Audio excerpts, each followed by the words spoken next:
Friends, இன்றைக்கி மீன் market போயிருந்தோம். கொஞ்சமாக மீன் வாங்கிட்டு வந்திருந்தேன். வவ்வால் மீன் தான் வாங்கிட்டு வந்திருக்கோம். 2 கிலோ மீன் வாங்கிட்டு வந்திருக்கேன்.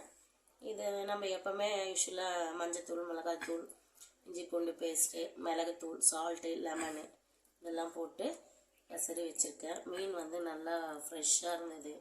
பெரிய பெரிய பீஸாக இருக்குது.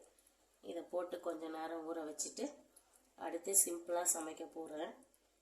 பார்க்கலாம் வாங்க. இதை வந்து நல்லா மீன் நல்லா ஃப்ரெஷ்ஷாக இருக்குது. எவ்வளோங்க? 240 ரூபா. கம்மியாக தான் இருக்குல்ல. இது வானகரம் போனால் மீன் ஃப்ரெஷ்ஷாகவும் கிடைக்கும், ரேட்டும் கம்மியாக இருக்குது. போன வாரம்லாம் ரேட் அதிகம், இந்த வாரம் ரொம்ப கம்மியாக இருக்குது. மீன் நல்லா பெரிய மீனாக இருக்குது பாருங்கள். பாருங்கள், நல்லா ஃப்ரெஷ்ஷாகவும் இருக்குது. மீன் வந்து எப்போவுமே வாங்கும்போது தொட்டு பார்த்தா நல்லா கல் மாதிரி இருக்கும். அந்த கொஞ்சம் கொலன்னு இருந்ததுன்னா அதெல்லாம் பழைய மீன்.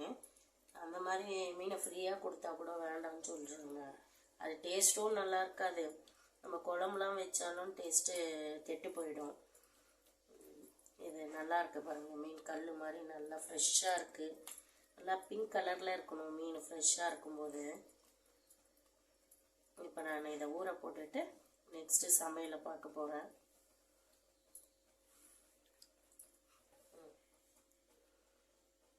இதெல்லாம் இந்த மாதிரி கொஞ்சம் நேரம் ஊற போட்டோம்னா டேஸ்ட் வந்து நல்லாயிருக்கும். இது ஊறட்டும், அடுத்து சமையல் வேலையை பார்ப்போம். சமைக்க ஆரம்பிக்கலாம். கத்திரிக்காய் காரக்குழம்பு வைக்க போகிறேன். கடாயில் எண்ணெய் ஊற்றி வச்சுருக்கேன். எண்ணெய் காயிட்டும். இங்கே வந்து சாதம் வந்து வடித்தாச்சு, ரசம் வச்சாச்சு. மீன் வந்து மசாலா போட்டு வச்சுருக்கேன், அதை வறுக்க போகிறேன். காரக்குழம்பு தாளிக்கும் போது மீனை வறுத்துடலாம். எல்லா மீனையும் செய்யலை. கொஞ்சம் மீன் வந்து நிறைய மீன் இருக்கிறதுனால கொஞ்சம் வந்து ஃப்ரிட்ஜ் உள்ள வச்சுருவேன். இன்னொரு நாள் செஞ்சுக்கலான்னு. எண்ணெய் காயிட்டோம், எண்ணெய் காஞ்சிருக்கு.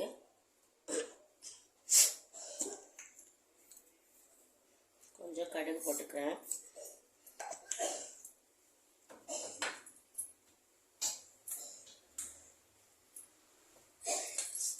எண்ணெய் காயில் எண்ணெய் காஞ்சிட்ட பிறகு போடுங்க. எண்ணெய் காயில் கொஞ்சம் உளுத்தம் பருப்பு போட்டுக்கிறேன்.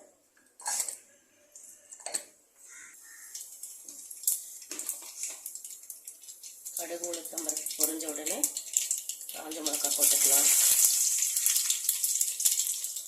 மடவும் கொஞ்சம் போட்டுக்கலாம். உடவும் போட்டால் நல்லாயிருக்கும் மீன் குழம்பு, கார குழம்புக்கலாம்.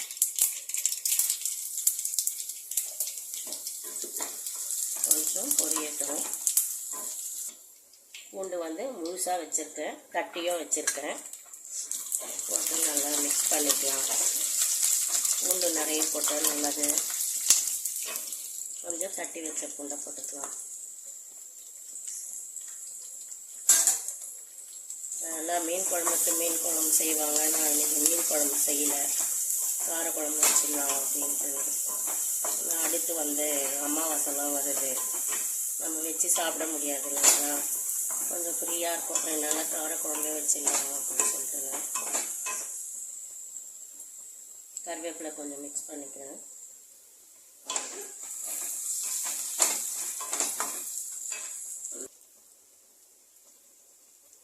அடுத்து வெங்காயம் ஆட் பண்ணிக்கலாம். எண்ணெய் கொஞ்சமாக தான் ஊற்றிருக்கேன். கொஞ்சம் உப்பு போட்டுக்கலாம்.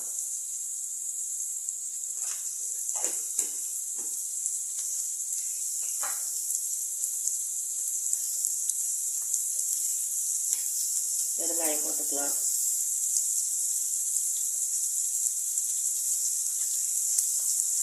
நல்லா இது எண்ணெய் பிரிஞ்சு வர அளவு வதக்கிக்கலாம். இந்த பக்கம் வந்து தோசை தவா வச்சு மீன் வறுக்க போகிறேன். அதையும் வறுத்துக்கலாம்.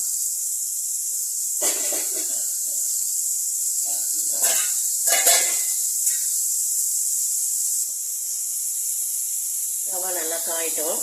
வெங்காயமும் நல்லா வதங்கட்டும். அதுக்குள்ளே தக்காளி அரைச்சி எடுத்துன்னு வந்துடுறேன். வெங்காயம் வந்து நல்லா வதங்குது.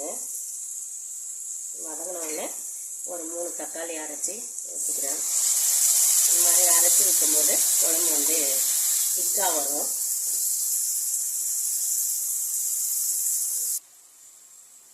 இது வந்து வேலூர் கத்திரிக்காய்.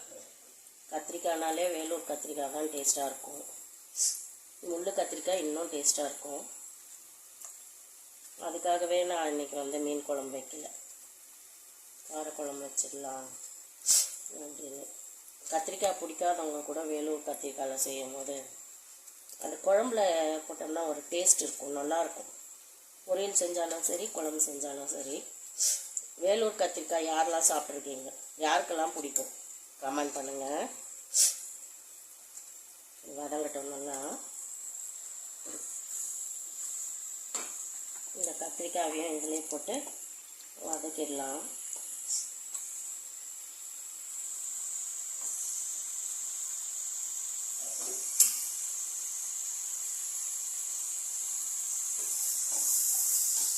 நல்லா வதங்கட்டும்.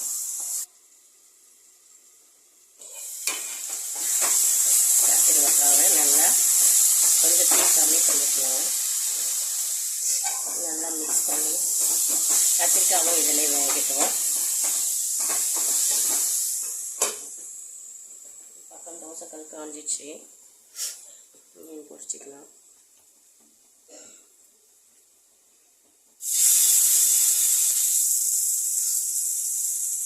நம்ம எண்ணெய் ஊற்றி பொரிக்கிறத விட தோசைக்கல்லில் மீன் பொரிக்கும்போது அதனோட டேஸ்ட்டே வந்து வேறு லெவல் தான்.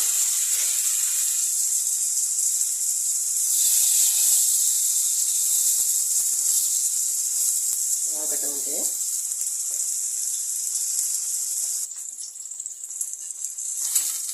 மீன் வந்து திருச்சிக்கலாம்.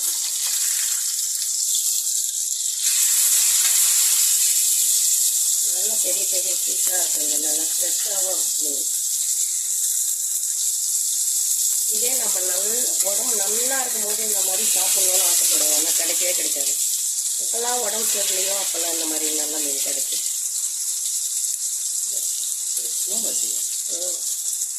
இல்லை அது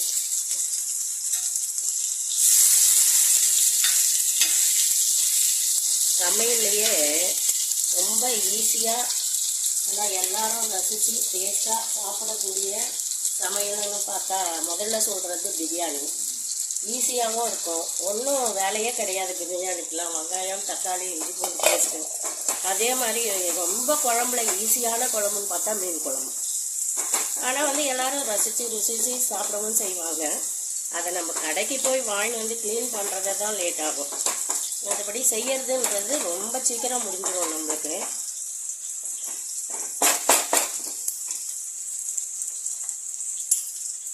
உங்களுக்கு என்ன சமையல் வந்து ரொம்ப ஈஸி? ஏங்க நீங்கள் சமைப்பீங்களா? சாப்பிடுவேன். நீங்கள் சாப்பிடுவேன். மஞ்சத்தூள் போட்டுக்கிறேன். உங்களுக்கு என்ன சமையல் தெரியுங்க? Coffee tea. Coffee tea tea தான் போடுவேன், காஃபி போட மாட்டேன். காஃபிக்கு இன்னும் நான் சர்டிஃபிகேட் கொடுக்கல, ஒன்று டீக்கு தான் கொடுத்துருக்கேன். மஞ்சத்தூள், மிளகாய்த்தூள் நம்ம காரத்துக்கு ஏற்ற மாதிரி போட்டுக்கலாம். நான் வந்து 3 வெங்காயம் 3 தக்காளி போட்டிருக்கேன். நல்லா பெரிய சைஸ் வெங்காயம், தக்காளி பெரிய சைஸு. கொஞ்ச நேரம் இந்த மிளகாய் வாசம் போட்டோம். மீனை கொஞ்சம் பார்க்கலாம்.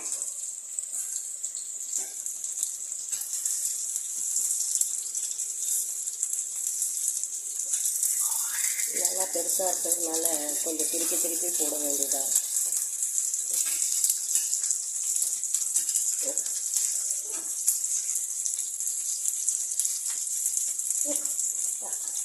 நெறி வரக்கூடாதேன்னு பார்த்தா நழுவிட்டே வேகட்டும்.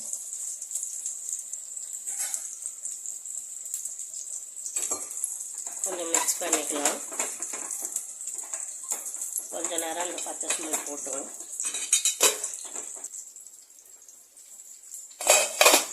தண்ணி ஊற்றிக்கலாம்.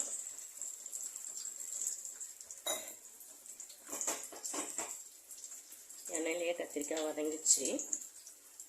இன்னும் கொஞ்சம் வேகட்டும் கத்திரிக்காய். அப்புறம் நம்ம புளி ஊற்றிக்கலாம்.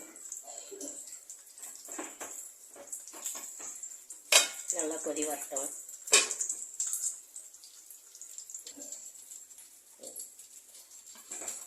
பார்க்கும்போதே சாப்பிடணும் போல தான் இருக்கு. அது மீனா சாப்பிட போகிறீங்க? மயிறு காரக்குழம்பு இல்லை, நான் காரக்குழம்பு வச்சுருக்கேன், மீன் வச்சுருக்கேன், மயிரெலாம் வைக்கலாங்க. அது மாதிரி ஒன்று இருக்கா? மீனுக்கு இருக்க மயிறு கத்திரிக்காய் கூட தான் இருக்கும் அப்படின்னா. எவ்வளோ திமிரு உனக்கு. புளி வந்து கரைச்சி வச்சுருக்கேன், இதை ஊற்றிடலாம். மீனை அழித்து இதையும் எடுத்து வச்சிடலாம். நகருங்க. மீன் ரெடி ஆகிடுச்சு. அப்படியே சில்கியாக வழிக்கிட்டே போகுது. தவா வந்து அவ்வளோ நான்ஸ்டிக்காக இருக்கு.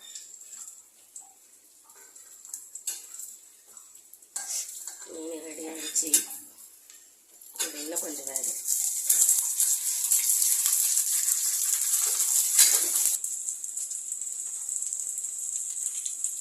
மீன் ரெடி ஆகிடுச்சு. பார்க்கும்போதே சாப்பிடணும் போல இருக்குங்க. எது காரக்குழம்பா? மீன் அசிங்கமாலாம் பேசாதீங்க. நம்ம சேனலில் குழந்தைங்களாம் பார்க்குது, அப்புறம் தப்பாக நினச்சிக்கோங்க. என்னை பற்றி தப்பாக நினைக்க மாட்டாங்க. ஏன்னா என்கிட்ட பழகிருக்க குழந்தைங்களுக்கு என்னை பற்றி தெரியும் நான் எப்படி பேசுவேன்னு. உன்னை பற்றி தப்பாக நினைப்பாங்க குழந்தைங்க. எனக்கு அது பழகி போன விஷயம்ப்பா. என்னை தப்புன்னு நினைக்கிறதுக்கு எல்லாருமே அப்படி தானே நினைக்குவாங்க. அதனால பெரிய வித்தியாசம் ஒன்றும் தெரியாது நம்மளுக்கு. ஏன்னா நம்மளால் வேஷம் போட முடியாது. அதனால் கத்திரிக்காய் குழம்பும் பார்த்தா சாப்பிட்ற மாதிரி தான் இருக்குது. அப்புறம் கத்திரிக்காய் குழம்பு வந்து நல்லா திக்காகும் போது மூடி போட்டு மூடாதீங்க. கொஞ்சம் ஓப்பனில் வச்சிட்டிங்கன்னா நல்லா எண்ணெய் சுண்டி வரும், டேஸ்ட் நல்லாயிருக்கும். அதுக்கு முன்னாடி மூடி போடுங்க. கத்திரிக்காய் ஆஃப் பண்ணும்போது மூடி போடாதீங்க. இன்றைக்கி சண்டே சமையல் கத்திரிக்காய் காலைக்குழம்பு, மீன் வறுவல், ஒயிட் ரைஸ், சுட சுட ரசம். இந்த வீடியோ யாருக்கெல்லாம் பிடிச்சிருக்கு? கூடவே கொஞ்சம் நெய் வச்சுக்கலாமா?